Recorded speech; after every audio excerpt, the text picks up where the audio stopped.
Hi friends, welcome. My name is Baron and this is my channel where I talk about some book stuff. I'm the Book Baron.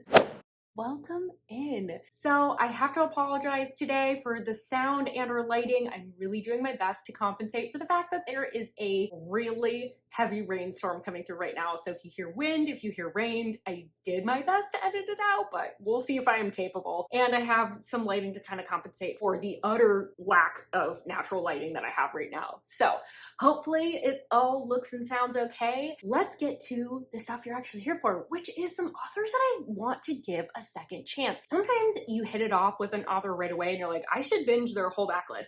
And then other times you're like, just didn't really do anything for me. But you see a little bit of potential where you're like, I might give them another go. So I wanted to talk to you about 5 authors that I want to give another go that I don't think I've really talked about wanting to read another book from or mentioned another book of theirs. Prior to this, there are 2 that I'm kind of considering like bonus content because I just talked about them somewhat recently, but I did want to include them in this video because this definitely applies to them. I'm going to talk about the book that I didn't necessarily drive with from them, a little bit about like what didn't work, what did work, and why I'm interested in another book, and then I'll tell you a little bit about that book. I'm not gonna go into like a ton of detail, but just enough to give you the gist, to give you the idea why I wanna give this author another chance. Without further ado, let's jump into things. And the first author that I want to give a second chance to is Hannah Bottom Young. So I somewhat recently read Next of Kin. It's a new adult novel that's about 2 20-somethings that are trying to become guardians of their siblings. They're falling short in some way, and so they have a program of sorts to team them up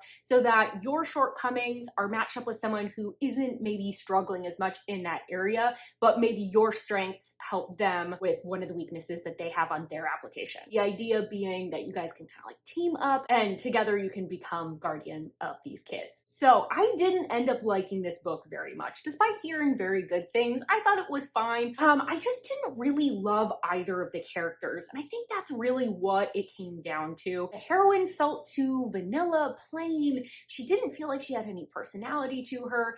And then the hero, he felt very emotionally intense. A lot of it came out as anger. He punched the drywall during an argument, and that just didn't sit right with me. So for those reasons, I didn't super love it. But this was one of her first, if not her first book that she ever released. And the thing that I did like about this was that it was a fresh and interesting story. It was a unique setup.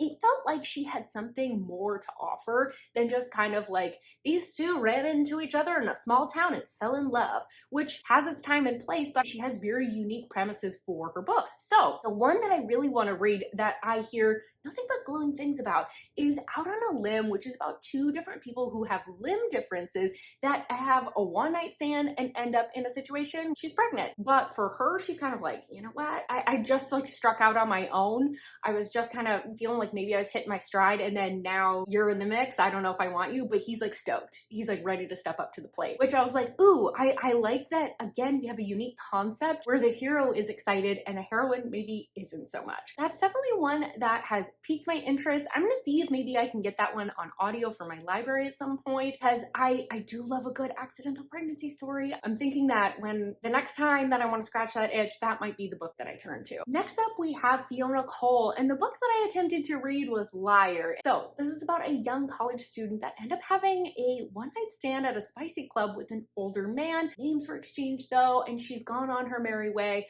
but she's kind of feeling like her life has been a little lackluster ever since that encounter, because that encounter was so good. But don't worry, she ends up running into him in the last place she expects to, her parents' dinner table. It turns out that he co-owns the spicy club with her uncle and is a friend of his. So I actually ended up DNFing this book. I didn't find anything horrifically wrong with it. It's just a story that I felt like I had already read, and I didn't want to take the time to read it again, basically. I'm kind of a little bit tired of spicy club books, particularly with age gap. Like, this kind of setup just felt a little bit too familiar, a little bit too much like what I've already read. That said, if this had been the first time I had read this, I don't know that I would have DNF'd it. So I feel like her writing could definitely work for me. So the book that I'm interested in that's outside of the Spicy Club series is Blame It on the Champagne. And honestly, this whole series in general, this Blame It on the Alcohol series that she has, just sounds really intriguing. I think the premise is kind of fun. It's a contemporary romance where the gal has an alcohol-infused wild night with a masked man, somehow ends up married to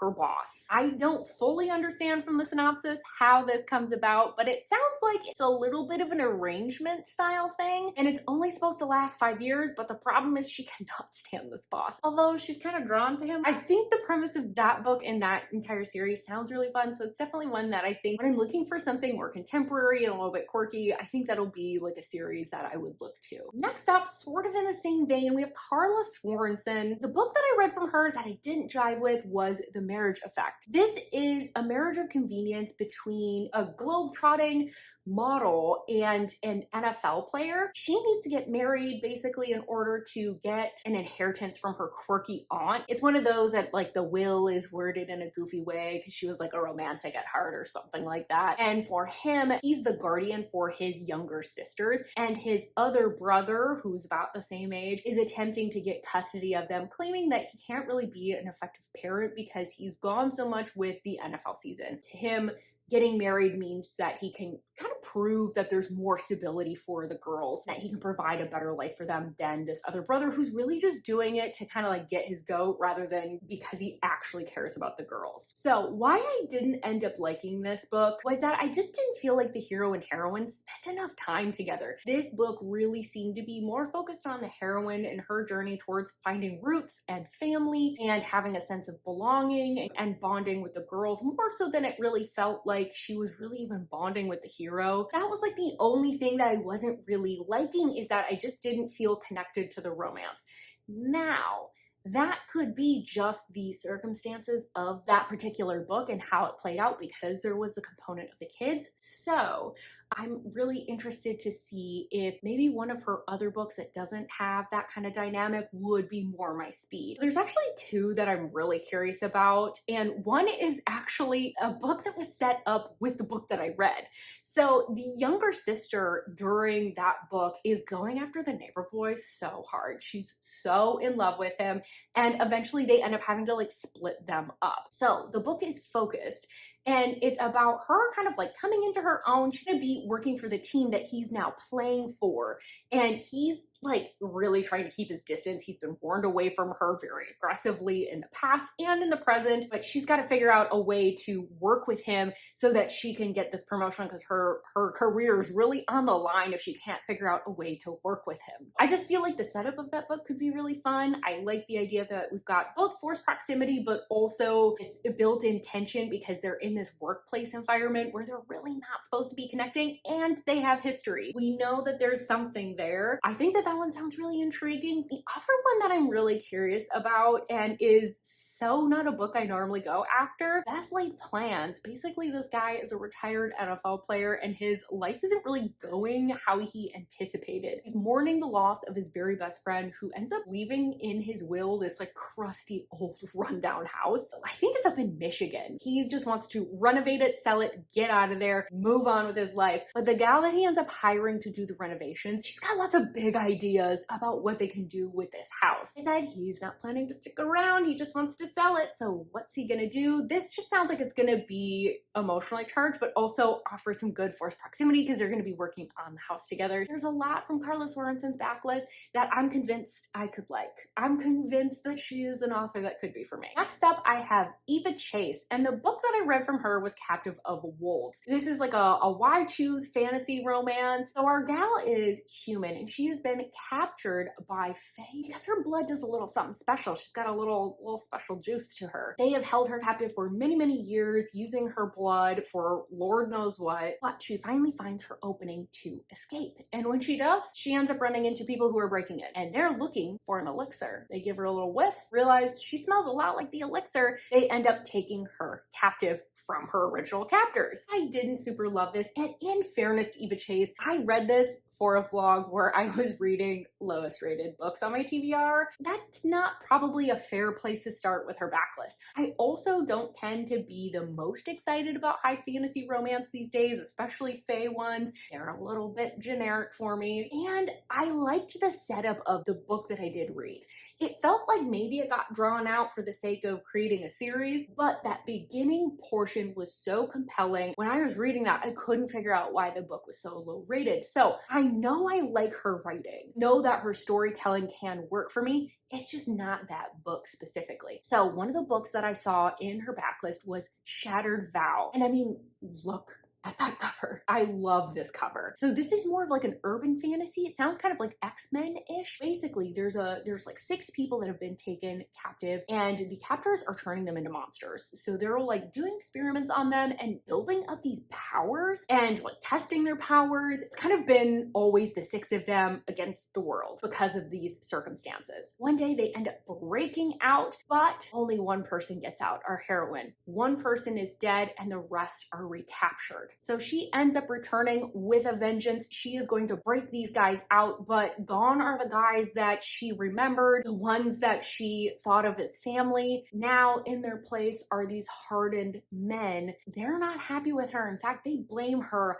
for what happened. They think that she's a traitor. So like I said, I think because it's urban fantasy, this is gonna work a lot better for me. And because the setup of it sounds like a little bit similar and the setup is what I liked so much in the previous book, I think this is one that is really gonna work for me. All right, next up I have A Zavarelli, and the book that I read that I didn't super jive with was Reaper. So this is the second book in the Boston Underworld series, which is like a mafia suspense type of book. Basically, the hero is this lethal hitman for the Irish mafia, but he's really bad at expressing feelings / doesn't have any feelings, maybe, question mark. He ends up taking an interest in this gal that dances for the strip club that the mob owns named Sasha. So Sasha's kind of had a rough life and she's also intrigued by Ronan. The problem is she's kind of got a nasty boyfriend situation. So I really just didn't jive with the hero of this book. Normally I love a damaged hero. The way he kind of came across and the way he was written in this book almost felt like he was childlike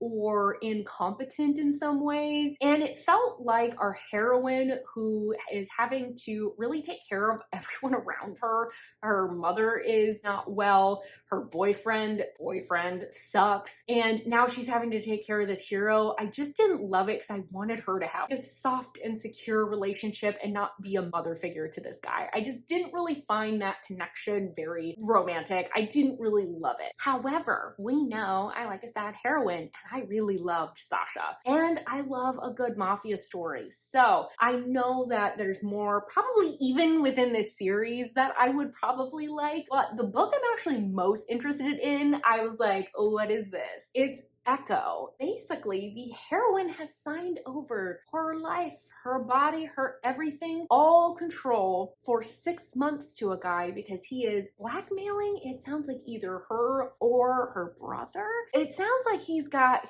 some dirt on the family and he's been waiting to get his revenge. And although they start slowly falling for each other, the heroine does not trust him because he basically has fabricated evidence or enough evidence that it seems like she's committed a crime that she hasn't, and he does not like her brother. His fate is completely in his hands, so not a great foundation for a relationship to say the least. But that setup sounds fun, and I want to know what's the deal with the revenge plot line? What's his brother done that this guy wants to get revenge? I don't know. It sounds interesting. It's like a version of Captor Captive, but you know, slightly different spin on it. Those are the 5 authors that I don't think I've ever mentioned that I didn't love their first book, but I definitely think they're an author that could work for me. Now, here's the bonus content. So these are 2 authors that I've already talked about on recent videos that I am interested in exploring other books for them. First, we have Alasa. So I read Rhapsodic from her, and it's an urban fantasy, and so I believe our gal is a siren. In her younger years, due to a variety of reasons, she ends up making a lot of bargains with this man called the Bargainer. The way it works is very transactional. He does something for you, and then you owe him a favor, which is marked, I believe, either her tattoos, but I think our girl has beads on her, like on a bracelet, and our girl has racked some up. So she owes the bargainer a lot of favors. She's now a PI, so she actually hasn't seen the bargainer in years, and she's had this bracelet, but kind of figures he's never coming to collect, but turns out she's wrong. He's gonna come collect in full. So why I didn't end up loving this is kind of similar to the Eva Chase book, where I loved the setup, but the further I got into the book, the more I saw how it was being executed on, the more I was like, I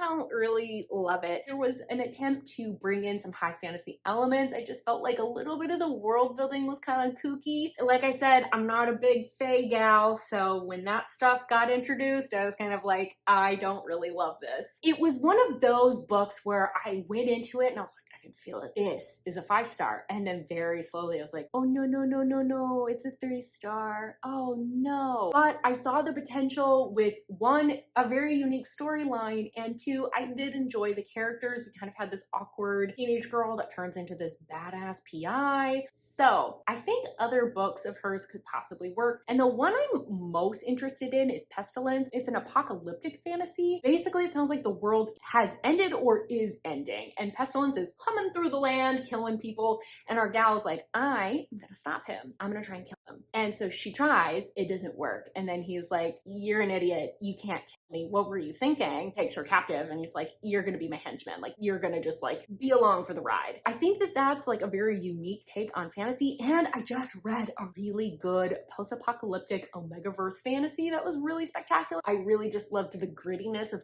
that type of a world. But the other one that I'm really curious about is Bewitched, which I know this one was nominated on the Goodreads Choice Awards, I think last year for, I think in the romantasy category, that the new one that they made. So I think this one's more paranormal, but our gal, it sounds like, is trying to get into a coven, but I think that's like an academy for young witches to like train them up. She ends up going to South America for some reason. The plane is pulled down out of the sky due to some forces that she has awakened. It's this ancient evil, and it's a dude. It's a dude named Memnon. He is trying to get revenge because I think his wife, who I believe looks similar to her, he's trying to get revenge on his wife who put him into this like slumber situation. I don't know. Regardless, they weren't getting along the last time they saw each other. So she ends up being able to escape this whole situation, which she's like not a super big fan of, but he ends up following her home, and that causes some problems back home for her, obviously. Like I said, I just feel like the premises that Lord Thalassa is like putting together are very unique and different, and I think that's really something that I'm craving out of fantasy right now. A lot of them are like high fantasy fae. I think everyone's kind of chasing the Sarah J. Maas phenomenon right now, and I'm just a little bit like not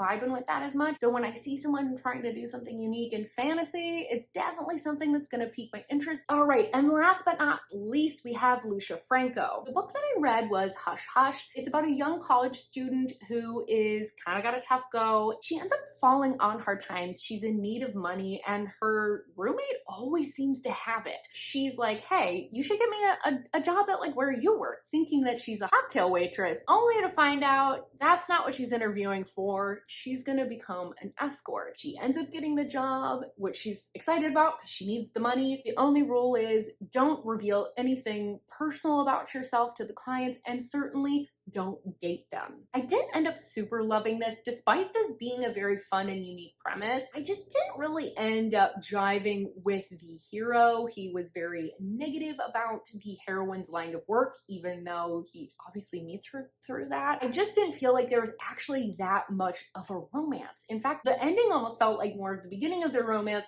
rather than the happily ever after that I was looking for. Part of that might be because it turns out that it's a duet. I didn't realize that. I thought for some reason that was a standalone, and Say Yes, like an extended epilogue. I'm not an epilogue girly. I don't like that stuff. So I was like, I'm not gonna read that. I've recently been informed I should probably read it if I want to get the end of that story. I might read that. I haven't decided, but the book that I'm actually most interested in from her backlist, the one she's most well known for, is Balance, or the Balance series in general. It's a sports romance centered around gymnastics. It's got a big age gap. It's between the gymnast and her coach. She's basically living living at or around the facility that she's training at, and her coach is a former, I think, Russian Olympian. So I had kind of felt icky about this book because I had heard some of the discourse around the age of the heroine, and that never quite set right with me. And then it was like coming on and off KU, and there's a lot going on with it, and I was just kind of like, I'm okay, I don't need that. I think also around that time I had just read a lot of poorly executed age gap books too, so I was kind of like not loving that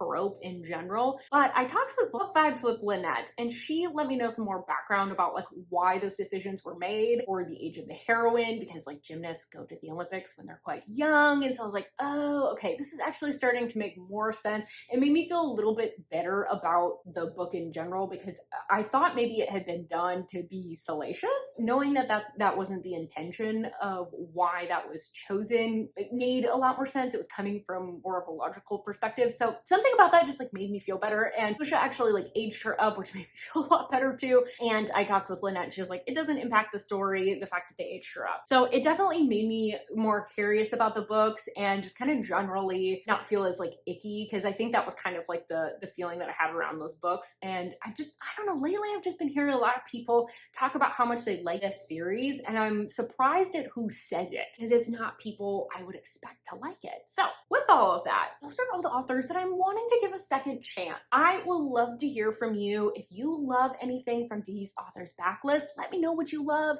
If you've read any of the books that I've talked about, I would love to hear your thoughts about them. Tell me all the things. Tell me all the things. I love chatting with you guys in the comments so much. And don't forget to like this video if you liked it, subscribe if you want more content from me, and I really hope that I see you on my next video. Bye-bye!